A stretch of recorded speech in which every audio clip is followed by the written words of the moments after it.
Sobra gatos ka magbanay sa Santa Cruz, Davao del Sur ang apektado sa pagbaha kagabi. Samtang tulo ka mga balay sa Digo City ang nahanaw human na tabunan sa midahiling yuta sa bukid.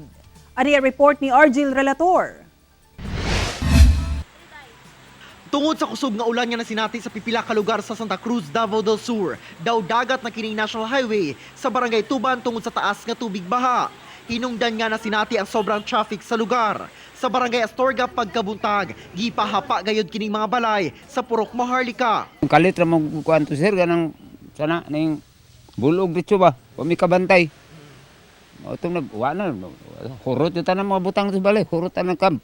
Sa wala pa ang baha, kanay katindugan sa mga residente, ing anak matud pa kataas ang level sa yuta. Apan tungod sa kakusog sa sulog sa tubig, hinay-hinay nga nakankan ang yuta ug nabanlas padulong sa dagat. Mao say hinungdan sa pagkaguba nining usa ka balay, human nga nawala na ang yuta nga iyang gikatindugan. So siningitay na diha sa mong silingan. Pag utro na mo nung na tubig na padung na dayon na mong motor gisirit na dahil nagpanguha kay wala na, papadlakan lang nako kay suwan ko mahimo kusog na maging tubig. Samtang nadanyo sab ang riprap sa sapa sa barangay ato sa pagkaguros sa tubig baha.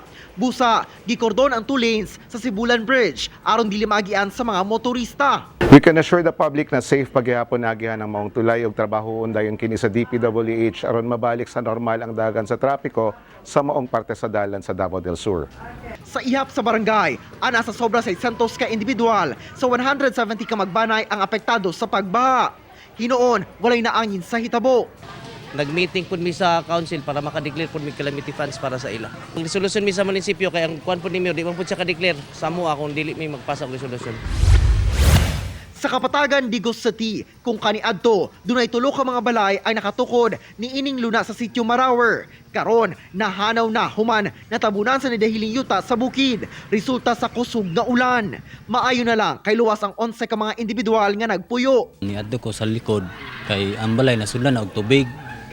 Pag adto na ko sa likod, may akong nakita nga ang yuta ni dahili na paingon sa balay. Di akong tawag kong asawa nga gawas na mo kay ang yuta dakong yuta paingon sa balay. Giadtuan mi sa akong pagmangkon nga pagawason dami kay naglandslide na. Temporaryong nagtiner sa barangay hall sa Kapatagan ang mga apektadong residente. Kung pwede lang ug kami may kapuyan basig na mga lugar da nga bakante nga lote nga mo pwedeng kapuyan. Basig na day mo maluoy day nga dito mi mag-stay sa. Kauban si Melchor Awing sa kamera. Ako si Argil Relator para sa One Mindanao.